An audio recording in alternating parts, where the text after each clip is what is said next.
Olá a todos, eu sou Marco Aurélio e vamos para mais uma aula de Fundamentos de Conversão Eletromecânica de Energia. Na aula anterior, falamos do motor de corrente contínua, os seus princípios de funcionamento. Nesta aula, vamos falar de uma característica muito importante desta máquina, que é justamente o seu controle de velocidade. Bora para a aula!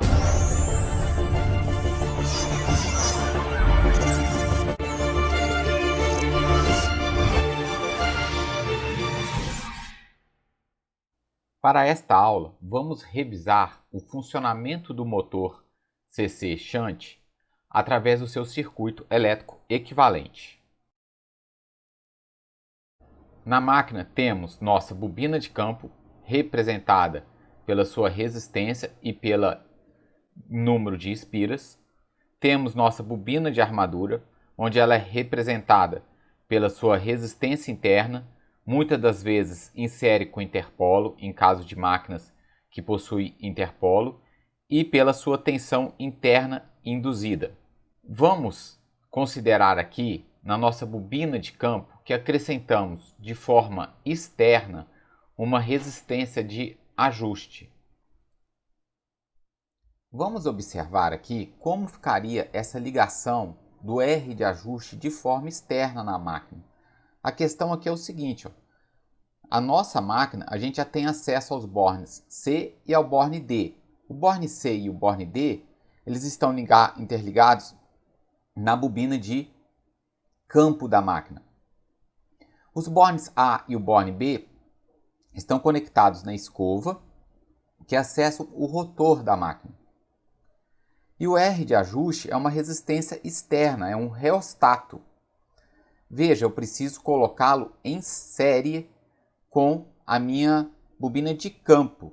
Então é importante eu pensar o seguinte, eu vou passar a corrente IF pelo campo, suponha, entrando no ponto C, circulou a corrente F dentro da máquina, saiu do D. Esse mesmo IF vai ter que passar pelo meu reostato.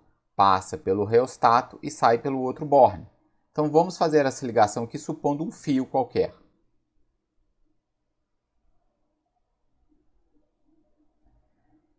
Passou pelo reostato, chegou no ponto B da máquina. Do ponto C, lembre, eu estou fazendo a máquina conectada paralelo. O que eu tenho que pensar? Que todo o campo mais o R de ajuste faz parte do campo da máquina. Então, conectei B no final do campo da máquina e vou conectar o A no outro lado, no início do campo da máquina. Onde é meu fio de entrada aqui na máquina?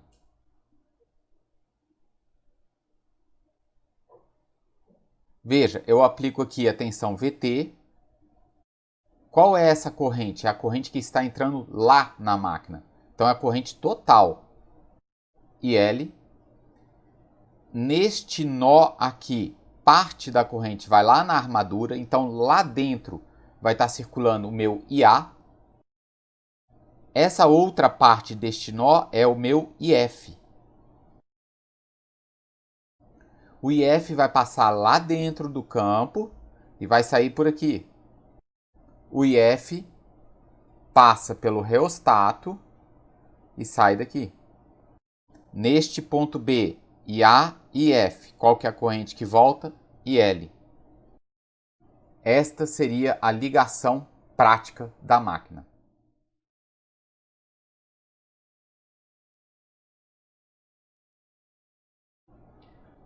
No rotor da máquina, vamos ter a resistência de armadura e a sua tensão interna induzida. Representamos aqui a resistência de armadura, sabendo que ela pode ser incluída com o interpolo para caso de máquinas maiores. Qual é o funcionamento da máquina? Vamos aplicar uma tensão contínua. Essa tensão contínua por sobre a minha bobina de campo vai fazer circular um IF. Este IF, pela minha bobina, vai produzir o fluxo. A mesma tensão por sobre a armadura vai induzir a minha corrente. Com a corrente, vamos ter o torque.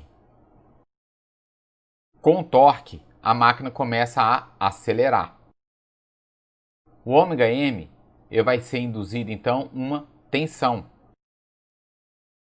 Veja, a tensão, como vimos na aula anterior, é induzida no mesmo sentido da tensão aplicada. Com a tensão induzida e a máquina só acelerando, temos que a corrente começa a diminuir. Corrente diminuindo, o torque vai diminuindo. Mesmo com o torque diminuindo, observe, a máquina continua a acelerar. A máquina vai acelerando até que... Este é o caso básico do funcionamento de uma máquina de corrente contínua. Aplicamos a tensão, circulou uma corrente, a máquina acelerou até que atingiu a sua velocidade final. Aqui estamos supondo que a corrente fique igual a zero. Para a corrente ser igual a zero, significa que o meu torque é igual a zero, ou seja, não tenho nenhum tipo de perdas mecânicas no eixo da máquina.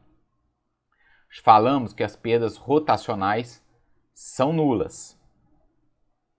Vou usar essa ideia das perdas rotacionais nulas para podermos analisar o controle de velocidade. Por quê? Independente da velocidade que esteja o rotor da máquina, se as perdas rotacionais são nulas, ou seja, não preciso de nenhum torque na máquina, então o torque sempre vai ter que ser zero e a minha corrente final de equilíbrio da máquina sempre será zero. Então vamos analisar a máquina, o controle de velocidade, sabendo que a corrente no final será zero, pois não há perdas rotacionais.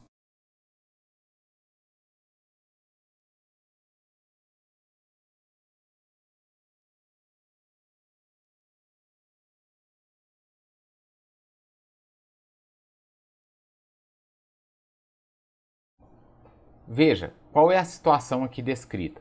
A máquina atingiu sua velocidade final e o seu IA está valendo zero. Por quê? Não tem perdas aqui de atrito. Vou fazer a primeira suposição. Vou alterar o R de ajuste. Suponha que eu comecei com R de ajuste igual a zero e vou aumentá-lo. O que ocorre? Quando eu aumentar meu R de ajuste, a minha corrente IF diminui. Meu VF é constante. Se a minha corrente diminui, o meu campo magnético ele diminui. A máquina ela está em velocidade constante. Se meu fluxo diminui, meu EA ele é K, Φ, ômega. Se meu fluxo diminuiu, o meu EA, tensão interna induzida, diminuiu. E aí o que ocorre? Se meu EA diminuiu, veja, a minha corrente antes valia zero. Quanto que ela era? VT menos EA sobre RA. Antes eu tinha que o EA era igual a VT. Agora meu EA diminuiu. Então minha corrente aumentou. Se a minha corrente aumenta, o que surge na máquina? Torque é K, Φ e A.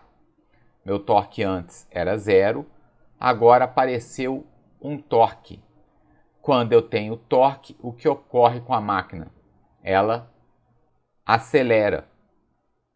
Com isso, a velocidade aumenta. E aí veja, se a velocidade aumenta, meu EA era K, Φ, ômega. Meu ômega aumenta, então meu EA volta a aumentar. Até que, de novo, meu EA igual ao meu VT, com meu IA igual a zero, torque igual a zero, velocidade constante maior do que a anterior. Vou reescrever aqui.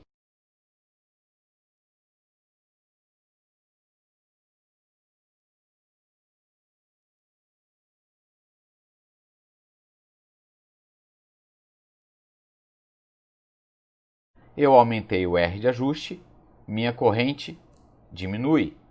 Lembrar que meu VT aqui é constante. Meu fluxo diminui. Meu EA vai diminuir. Por quê? Meu EA é CAF ômega. Lembre, antes ele era igual a VT, porque estava em equilíbrio. O IA vai aumentar. Por quê? O EA diminuiu. Quando aparece A, aparece torque. Se eu tenho torque, eu tenho aceleração. Se eu tenho aceleração, minha máquina acelera. A velocidade volta a crescer. A velocidade aumenta e aí o que ocorre com a velocidade aumentando? Meu EA volta a crescer até que EA igual a VT. Lembrar que esse caso aqui é quando a máquina não tem perdas rotacionais nula, com IA igual a zero, torque igual a zero e ômega constante, sendo este ômega maior do que o anterior. Ou seja, eu aumentar a resistência, eu diminuir o fluxo da máquina, eu aumento a velocidade. Agora vou analisar um outro controle de velocidade em que eu vou alterar a tensão aplicada, meu VT. Essa tensão nós conseguimos alterá-la normalmente em laboratório, porque nós temos o controle dessa tensão através de um variador de tensão. O controle de velocidade preferível em motor CC é justamente o controle de R de ajuste, que a gente viu anteriormente. É um controle bem eficaz, simples e barato. Porém, vamos ver aqui como se dá o controle a partir do nosso VT, que é a nossa tensão aplicada. Para isso, vamos supor uma situação extremamente semelhante à anterior, em que eu tenho já a minha máquina com velocidade final constante, perdas rotacionais zero, com corrente zero e torque zero. Vou então supor aqui a alteração de VT. Lembre, como a minha máquina tem perdas rotacionais nulas, eu sempre sei o estado final da máquina. Analisar o controle de velocidade da máquina CC é sempre interessante analisarmos ela com perdas rotacionais nulas, porque sabemos já que a nossa corrente final é zero e o nosso torque é zero. Quando ela não tem as perdas rotacionais nulas, ela vai tentar manter um equilíbrio voltando à situação de corrente anterior e à situação de torque anterior. Vamos supor que eu vou aumentar a nossa tensão. Se eu aumentar o nosso VT, lembre, o elétrico ele é mais rápido do que o mecânico. Se a gente aumentar o VT, a minha máquina em T0+, ela ainda está com a velocidade constante anterior. Porém, se eu aumentar o VT, o meu EA ele vai estar valendo o mesmo que o anterior. O que vai haver? Um aumento de IA. Eu tenho este aumento de IA, então vai aparecer um torque, que vai acelerar a máquina. Vai acelerar a máquina e o meu EA volta a crescer.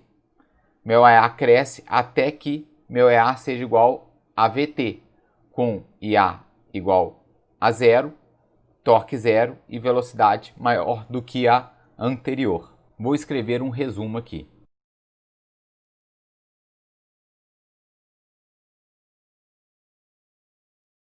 Eu aumento o VT em T0+, por inércia, a velocidade da máquina é ainda a mesma da anterior. Então, eletricamente, a tensão aumenta. E aí a minha corrente vai aumentar. Se a corrente no rotor aumenta, o torque aumenta, aparece uma aceleração que faz com que a máquina aumente sua velocidade. Até que o EA, veja, vai alcançar novamente o VT. Ele alcança novamente o VT com IA igual a zero, torque zero e ômega M constante, maior do que o anterior. Pode ficar uma pergunta aqui. Ora, se eu aumentei o VT, eu também aumentei o fluxo. E se eu aumentei o fluxo, eu também aumentei meu EA. Sim, é verdade. Porém, este aumento de fluxo, ele é muito menor em relação ao aumento de VT. A influência do aumento do fluxo é menor do que a influência do aumento de VT. Por isso que há uma aceleração rápida da máquina. De qualquer forma, o meu EA ele vai parar na mesma situação que a anterior, qual seja, igual a VT. Para terminarmos nossa análise do motor CC Shunt, vamos traçar o seu fluxo de potência para podermos separar o que é potência de entrada com potência de saída e depois resolvermos um exercício.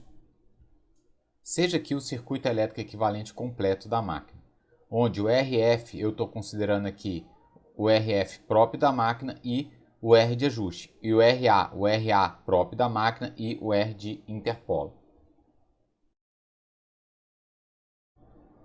Qual é a potência de entrada?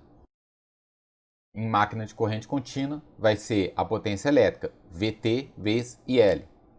Essa potência aqui, ela vai ser dissipada, perdida aqui no bobina de campo da máquina. RF vezes IF ao quadrado. Essa potência vai ser perdida aqui e a potência também vai ser perdida aqui na armadura da máquina, RA e A ao quadrado. Veja, o que chega no rotor da máquina? Vai chegar essa potência menos as duas. O que é a potência no rotor da máquina? É o EA vezes a corrente que chega. Esta que vai ser a minha potência convertida em potência mecânica. Muitas vezes fazemos confusão, mas vamos entender. Potência convertida vai ser toda aquela potência que será convertida em mecânica. Toda ela é usada para energia mecânica. E o que é a energia mecânica? É a carga no eixo da máquina e as perdas rotacionais, perdas por atrito, perdas por ventilação. Isso é mecânico. Então eu tenho aqui, depois da potência convertida, perdas rotacionais. Lembra, as perdas rotacionais já são perdas mecânicas da máquina. São perdas de atrito e ventilação. O que eu chamo aqui de ventilação? Lembre, na construção da máquina nós colocamos ali no eixo dela um ventilador. Aquilo é para resfriar as bobinas da máquina. Porém, mecanicamente, ele traz um esforço maior à máquina. Esse esforço eu não gostaria que ele tivesse ali. Então ali para mim é uma perda mecânica na máquina. E no final, o que eu tenho de potência na máquina? A potência definitiva, a potência no eixo da máquina. Quanto que vale a potência no eixo? É o torque no eixo vezes a velocidade. Eu costumo dizer da seguinte forma: o que eu tenho no eixo da máquina é o meu HP. Motores elétricos, nós falamos de carga mecânica em HP e carga elétrica falamos em watts. Um gerador, ele gera tantos watts, porque ele gera energia elétrica. Um motor gera tantos HP, porque ele gera energia mecânica. É óbvio, eu tenho a relação entre HP e watts. Porém, para definirmos e conseguirmos diferenciar, o HP vamos usar de potência no eixo, de carga mecânica. Quando compramos uma máquina, por exemplo, de 10 HP, estamos comprando este HP aqui, ó, no eixo da máquina, é o que me importa. Observe que da potência convertida aqui, eu tenho um torque induzido elétrico na máquina. O que é a diferença entre o torque induzido e o torque no eixo? O torque induzido é o torque que sustenta tanto a minha potência mecânica no eixo da máquina, quanto as perdas rotacionais. Quando eu deixo a minha máquina girando em vazio, significa que eu não tenho carga nenhuma no eixo dela. Se eu não tenho carga nenhuma no eixo dela, o P no eixo é zero. Significa que meu torque induzido é zero? Não. Por quê? Toda máquina, por mais perfeita que seja, vai ter as perdas rotacionais, ou seja, toda a potência convertida vai ser convertida para sustentar as perdas rotacionais. Então, eu vou ter um torque induzido ali pequeno. A minha potência convertida é perdas rotacionais mais P no eixo, é o meu HP ali da máquina. Minha potência convertida vai ser torque induzido vezes ômega M, que é a minha potência que chegou, a minha potência elétrica que chegou, é A vezes A. Essa informação aqui é muito importante para a resolução dos nossos exercícios e compreendermos aqui, diferenciar o que é a elétrica da mecânica no final. Bons estudos a todos e até a próxima aula.